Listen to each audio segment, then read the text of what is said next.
A couple of years ago, on my first trip out west to Washington, while rounding a bend, I got such a surprise. What? Wow. I had to get out to read the sign. It was Mount Rainier. It was beautiful, and I had no idea that I would be seeing it. Later on, while pet sitting in Seattle, I would walk regularly down to the Seattle Overlook, visited by hundreds every day. On clear days, you could see Mount Rainier just to the right of the city. And just last year, while flying from Seattle to Denver, I was again amazed to see Mount Rainier protruding way above the cloud cover that was blanketing the earth.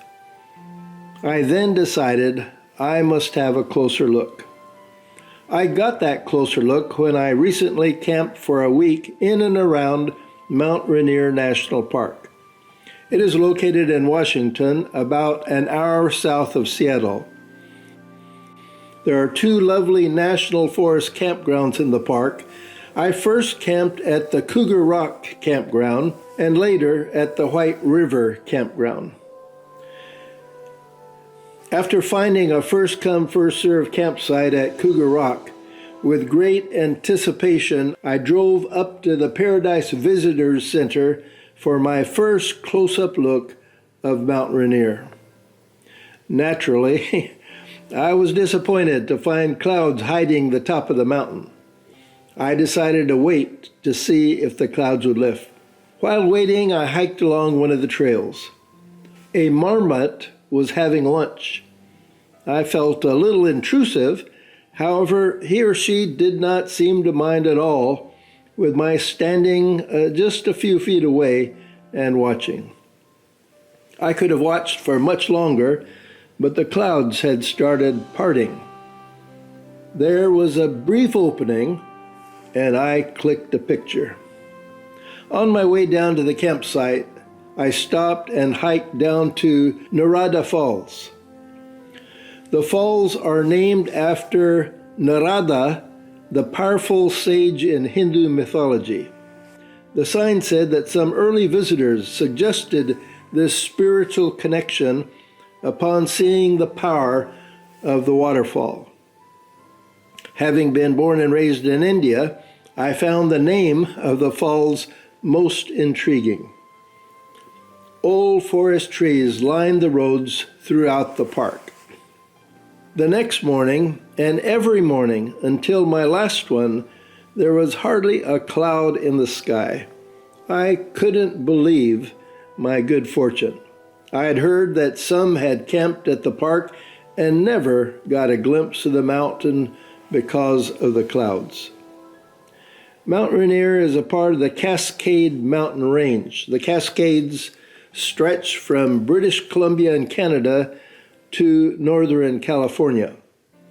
With an elevation of 14,410 feet, Rainier is the highest mountain in Washington. I spent some happy days walking some of the trails and watching families and people of all ages hitting the trails and enjoying the mountain. Several mornings I got up early to find the rising sun adding its reddish color glow to the mountain. The Paradise Visitors Center was filled with interesting exhibits telling about the mountain and the surrounding area.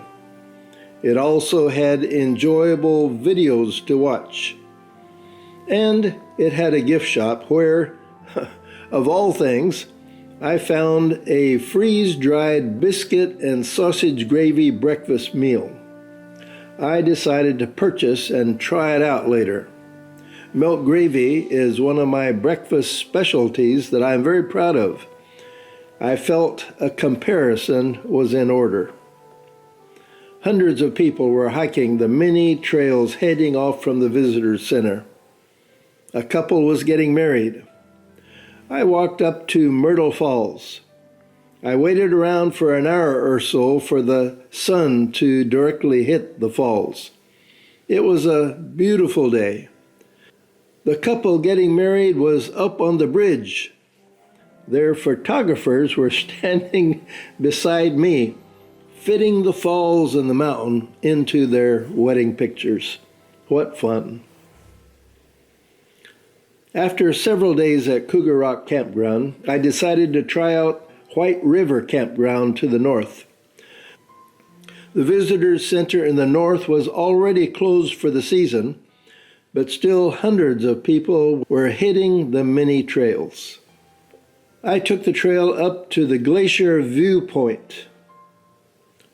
On the way, we passed by lovely Pearl Lake.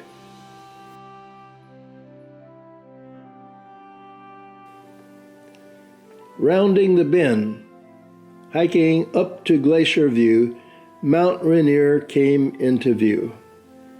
Now I was seeing the north side of Mount Rainier, where before I was seeing the south. The north had much more snow than the southern view.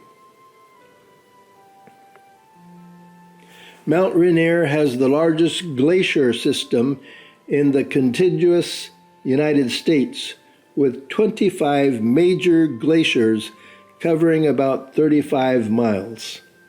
These glaciers are significant sources of water for 5 major river systems. Here we see the Emmons Glacier, which has the largest surface area. It is almost 4 miles long. I was interested in much of it being covered by wind-blown debris. The thickness of the glacier at the bottom looked like it was 30 or 40 feet thick, but it may have been much thicker. Back at the visitor center parking lot, I was hungry and decided to try out the freeze-dried biscuit and sausage gravy meal. My kitchen view from Henry in the parking lot of the visitor center could not have been better. I opened the package and looked inside. It indeed looked like freeze-dried biscuits and freeze-dried sausage gravy. The directions called for adding a cup of boiling water and waiting 10 minutes. While waiting, I made coffee. It looked pretty much like biscuits and gravy. For the taste test, I went up front. Not too bad. However, hands down, my gravy that I had made at the campsite the previous morning was better. Still, not too bad. And of course, the breakfast view was the best. Several times during my stay, I drove up to Reflection Lake, where you get dramatic reflections on still days. On my first trip, it was too windy and the water was too choppy for a reflection. On future trips, the water was almost perfectly still.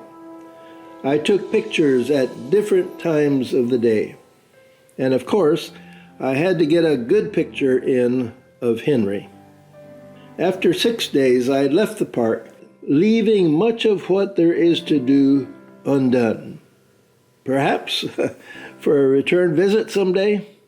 If not, I will always take with me the beautiful images of that majestic mountain and a most enjoyable national park.